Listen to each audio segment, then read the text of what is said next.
Assalamualaikum warahmatullahi wabarakatuh.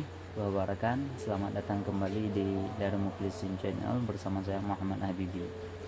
Jadi setelah beberapa minggu, sekitar 2 minggu saya tidak upload video. Jadi pada kesempatan kali ini saya akan mengupload video berkaitan kembali tentang ilmu Islamic Comparative Law atau ilmu fikih muqarrar. Nah, sebelum kita memulai videonya lebih lanjut, ada sebuah referensi yang sangat bagus bagi teman-teman semua baca, yaitu Muzakarah Pemikiran Ulama Aceh. Ini adalah buku yang sangat penting untuk teman-teman baca, terutama bagaimana kita sebagai umat Islam menyikapi berbagai perbedaan pendapat yang ada. Nah, di dalam buku ini ditulis atau dikumpulkan oleh para pengumpul ketika sidang muzakarah di Aceh saat itu, yang masing-masing materinya disampaikan oleh ulama-ulama hebat yang ada di Aceh.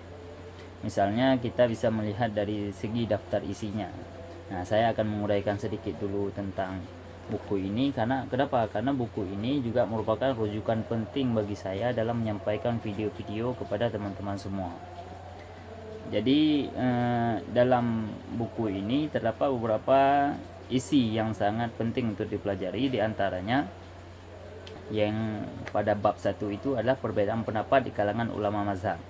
Di sini ada yang ditulis oleh Dr. Rusli Hasbi LCMA, kemudian oleh almarhum Prof. Dr. Muslim Ibrahim MA, kemudian dari ada juga dari Tengku Haji Muhammad Daud Zanzami Abu Daud, kemudian ada Profesor Dr. Muhammad Tal'at Al-Afifi MA. Nah, ini merupakan buku-buku yang isinya menjelaskan tentang perbedaan pendapat ulama, dan yang paling penting ditulis oleh orang-orang hebat yang ada di Aceh.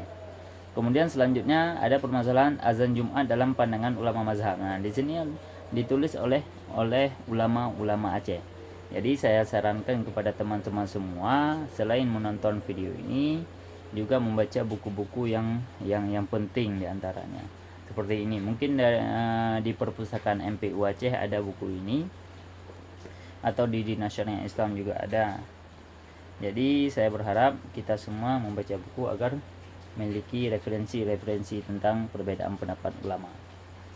Jadi judul kita pada video kali ini berkaitan dengan latar belakang timbulnya ikhtilafiyah.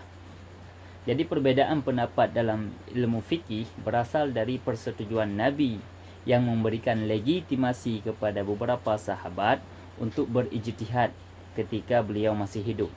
Kemudian berkembang dan meluas setelah Nabi wafat ke seantero dunia Islam. Hal ini misalnya ketika Rasulullah SAW menyampaikan usulan kepada Mu'ad bin Jabal ketika itu. Ketika Mu'ad bin Jabal ingin pergi ke Yaman, maka Rasulullah SAW menanyakan kepada Mu'ad, bagaimana jika Mu'ad tidak mampu memberikan jawaban terhadap permasalahan hukum. Maka Mu'ad menjawab, beliau akan memutuskan sesuai dengan kitab Rasulullah, sesuai dengan kitab Allah Subhanahu wa taala, yaitu Al-Qur'an, kemudian hadis Nabi Muhammad SAW, kemudian ra'i wala alu, kata Mu'adz bin Jabal ketika itu. Artinya ada semacam pemberian ijtihad oleh Rasulullah SAW kepada para sahabat. Nah, memang timbulnya perbedaan pendapat merupakan suatu hal yang wajar dan lumrah terjadi. Ini dikarenakan setidaknya oleh adanya teks-teks agama yang memiliki multi alternatif pemaknaan dan adanya furuq fardiyah, artinya ada cabang dan subjektivitas ketika memahami dan menalar teks Al-Quran. Nah, Allah Subhanahu wa taala sungguh maha bijaksana dalam mewahyukan nas Al-Quran yang sebagian besar ayatnya mengandung multi alternatif makna, sebagaimana bijaksananya menciptakan makhluk dalam berbagai bentuk yang berbeda-beda, termasuk berbedanya daya nalar dan kecerdasan serta ilmu pengetahuan manusia.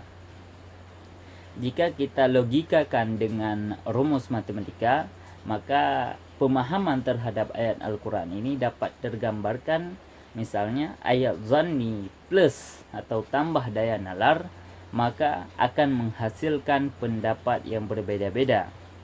Kemudian ayat qat'i plus daya nalar dan kecerdasan yang sama, maka pendapatnya pun akan sama atau hasilnya pun akan sama.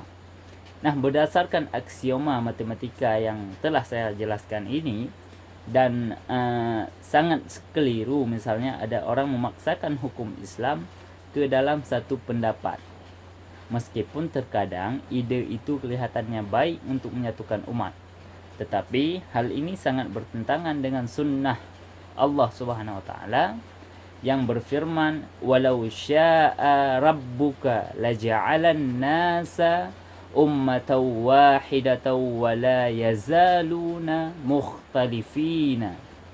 Artinya, jika Tuhanmu menghendaki, niscaya akan menciptakan manusia menjadi satu umat, tetapi mereka pasti tetap akan berbeda-beda. Karena seandainya Allah bermaksud menjadikan satu tafsiran, pasti Allah akan menurunkan ayat-ayat yang qat'i saja atau yang tegas maknanya saja. Dan seandainya Allah menginginkan hanya satu pemikiran, pastilah Allah menciptakan daya nalar manusia itu sama antara yang satu dengan ulama yang lainnya. Sebagai contoh, marilah kita perhatikan sebuah ayat Al-Quran yang menjelaskan tentang iddah perempuan yang ditalak oleh suaminya. Bismillahirrahmanirrahim. Wal mutallaqatu yatarabbasna bi anfusihim salasatu quru. Artinya, dan wanita-wanita yang diceraikan wajib beriddah selama 3 kali quru. Sedangkan dalam ayat lain berbunyi, Bismillahirrahmanirrahim, lilladzina yu'luna min nisaihim tarabbusu arba'ati ashhur. Artinya, kepada orang-orang yang mengilah istrinya diberi tangguh 4 bulan. Nah, maksudnya apa? Dalam ayat pertama, Allah menggunakan kata 3 quru, salasati quru. Sedangkan pada ayat kedua digunakan kalimat atau kata 4 ashhur. Nah, kata-kata 3 dan 4 adalah kata-kata yang bersifat qat'i, hanya memiliki satu makna dan tidak memiliki alternatif makna lain selain dari bilangan angka yang disebutkan pada kedua ayat itu. Nah, demikian juga halnya dengan kata ashhur yang tidak punya arti dalam bahasa Arab selain dari bulan yang terdiri dari 29 ataupun 30 hari. Nah, berbeda halnya dengan kata-kata quru yang menjadi perbedaan penafsiran oleh para ulama. Yang terdapat paling tidak ada 2 makna untuk mengartikan kata-kata quru. Nah, pada ayat tersebut, yaitu pada ayat pertama, mengandung 2 alternatif makna. Misalnya, kita bisa melihat dari Abu Amru bin Ala mengatakan bahwa orang Arab menggunakan quru untuk haid dan juga menggunakannya untuk suci. Artinya ada 2 makna untuk mengartikan quru tersebut. Nah, ini bisa dilihat dari referensi di bawah ini.